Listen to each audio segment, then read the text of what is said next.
Here's an example in the documentation of the shape reference modes. A single cluster with a keyframe, just at that frame, nothing else. An envelope inside the finger, which is then animated over time to see the different results: local relative, object relative, and absolute. Local deforms with the object and is relative to the normal. Object relative keeps the original orientation.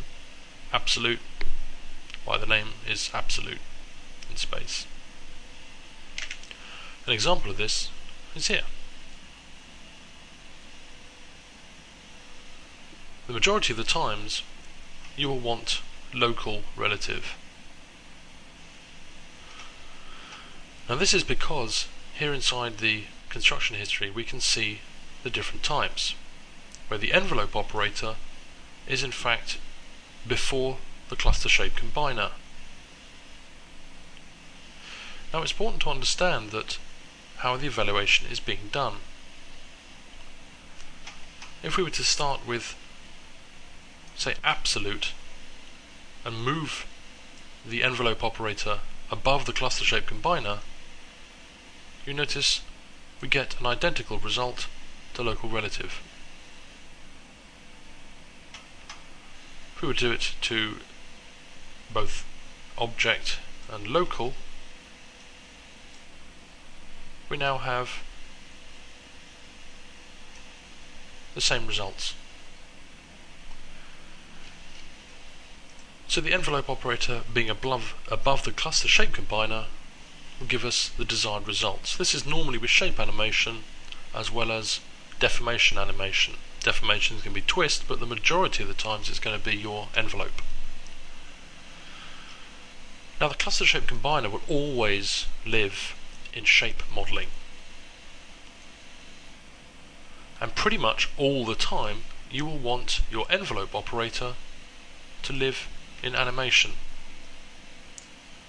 That way, when you do shape animation as well, the envelope doesn't get destroyed and you can freeze all the modeling.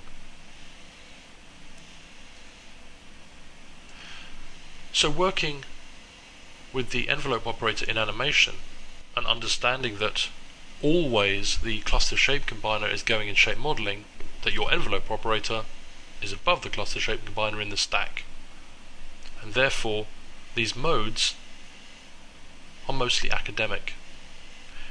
There will be an occasional time, as you can see right at the beginning of the video, that there are occasions where you might want to change the order in the construction history. With that said, this is why now object relative mode is the default. This is because you have all of the functionality that you would get with local, but the calculations are considerably faster. Absolute is faster still, but there is slightly less flexibility when you're coming to do the extra shape animation. Absolute is perhaps best used if you're going to be plotting your data and never going to be deforming it again with like an envelope operator. So the default being mixed weight mode for the keyframing and object relative mode for the deformation.